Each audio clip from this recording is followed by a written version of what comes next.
신문 읽어준 남자입니다. 임동호 전 최고가 귀국을 했습니다. 귀국하자마자 꺼내든 일성은 송병기 수첩은 너무나도 악의적이었다. 그 수첩대로 현재까지 진행되는 것 아니냐.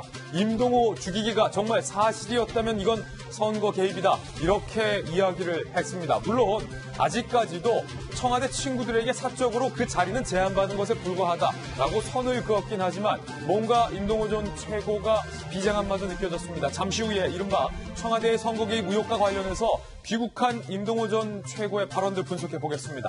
오늘 조간신문 어떤 뉴스 다루고 있는지 저와 함께 하시죠. 먼저 동아일보입니다. 자, 북한의 김정은이 역대 최대의 당 전원회의를 개최했습니다.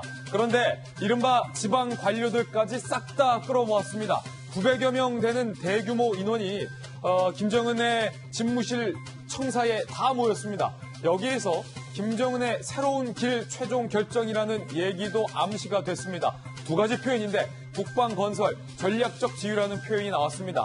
자, 북한의 김정은이 전략적 지휘라는 말을 쓸 때면 북한 내부에서는 이건 핵을 상징하는 단어입니다. 전략적 지휘를 지방 관료까지 다 끌어들였다. 북한이 핵 노선을 강경화하겠다라는 의미로도 풀이가 되고 있습니다. 이에 맞서서 미국은 북한이 ICBM을 발사하면 미국 측도 ICBM을 나란히 발사해서 대응하는 시뮬레이션 영상까지 공개하면서 맞불을 놨습니다. 북한이 예고했던 성탄절 선물의 시한은 지났지만 연초에 북한이 이렇게 국방과 관련된 전략적 지휘 도발을 해올 수 있다는 분석이 조금 더 뒷받침되는 대목입니다. 다음 신문입니다. 이번에 조선일보입니다. 자, 오늘 국회에 가장 뜨거운 거는요, 바로 이 공수처. 독소조항 논란이 든 공수처입니다. 윤석열 총장이 청와대를 향해서 정말 이럴 수 있느냐, 이러는 거냐라고 대노했던 그 공수처. 오늘 민주당이 표결에 붙여서 통과시키려고 합니다. 그런데 민주당 내부에서 소신 있는 국회의원 나왔습니다. 조응천 의원, 저희 돌직구처 멤버죠. 지난주 민주당 의총에 가서 나 홀로 이 독소조항 있는 공수처 이대로는 안 된다라고 소신 발언을 했습니다. 그런데 민주당의 소신 있는 국회의원들 그렇게 없나요? 조응천 의원 혼자 의총에서 돌직구를 날렸습니다. 그러나 변수는 막상 표결에 가면 조응천 의원 등등의 의견에 동조하는 소신표가 나올 수 있다는 전망입니다. 민주당도 한국당도 정의당도 모두 긴장하고 있습니다. 이탈표가 나올 가능성이 매우 크다는 겁니다. 잠시 후에 그 변수에 대해서 이야기해 보겠습니다. 자, 사실은 오늘 조응천 의원이 뉴스의 핵심이기 때문에 스튜디오에 모시기 매우 어려웠지만 출연해 있습니다. 잠시 후에 직접 물어보겠습니다. 다음 신문입니다. 이번에는 한국일보입니다. 1020 표심이 어디로 갈까? 이번 총선의 가장 큰 변수는 유스 퀘이크. 그러니까 1020 이 젊은 층들이 지각 변동을 일으킨다. 유스 플러스 얼스 케이크. 유스 케이크가 온다는 겁니다. 자, 연령대별 대통령의 지지율을 보면요. 20대 남자들은 대통령을 지지하지 않습니다. 반면 20대, 30대의 대다수는 그래도 대통령의 지지율이 높은 편입니다.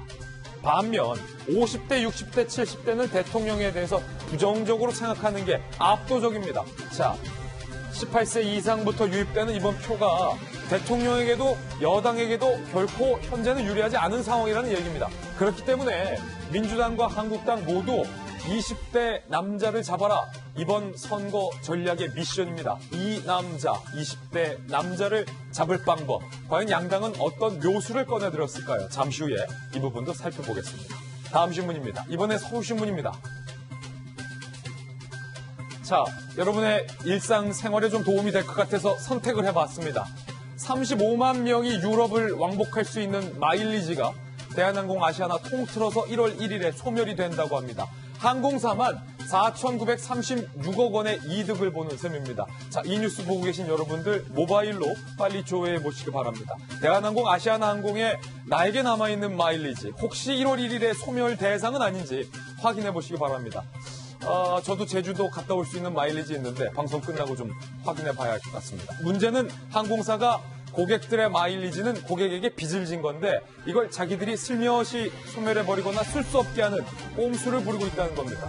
양대 항공사 좀 더 정신 차려야 될 것 같아요. 다음 신문입니다.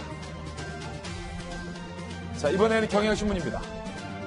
그런가 하면 오늘 추미애 법무부 장관 후보자의 인사청문회도 열립니다. 여야 간의 합의 불발로 증인 채택이 안 됐습니다. 문제는 추미애 법무부 장관 후보자의 인사청문회 과연 무난하게만 통과될 것인가입니다. 한국당은 벼르고 있습니다. 이에 대해서 추미애 후보자도 단단히 준비를 했다고 합니다. 이 결과도 주목해 보시길 바라겠습니다. 다음 신문입니다. 이번에 중앙일보입니다.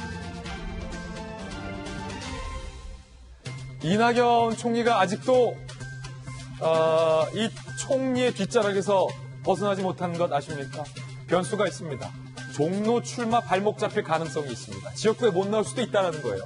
그 발목 변수는 바로 정세균 신임 총리의 인준입니다. 국회에서 국무총리는 장관과 다르게 반드시 인준을 받아야 합니다. 그런데 매달 16일, 1월 16일이 이낙연 총리가 공직자로서 사퇴할 수 있는 마지노선이라는 거예요. 다시 말하면 16일까지, 1월 16일까지 정세균 총리의 인준이 국회에서 통과되지 않을 시엔 이낙연 총리가 공직자로서 지역구 국회의원으로 출마할 수가 없다라는 얘기가 됩니다. 그런데 지역구를 못 받으면 비례대표 1번부터 홀수는 여성의 몫이기 때문에 안정 당선권 5번 이내에 못 받을 수도 있다는 거예요. 사진에 보시면 이낙연 총리가 쉽게 말해서 낙동강 오리알이 될 수도 있을 가능성이 있다는 얘기입니다. 어디에 달렸다? 국회에서 정세균 총리 인준에 달렸다는 겁니다. 국회 관계자들에게 제가 어제 전화 취재를 해봤습니다. 1월 16일 안에 정세균 총리 인준안이 통과될 가능성은 몇 %냐? 모두 다 갸우뚱했습니다. 과연 이낙연 총리가 지역구에 나올 수 있을까요? 이거 큰 변수가 될 것 같아요. 지금까지 신문 읽어준다고 했습니다.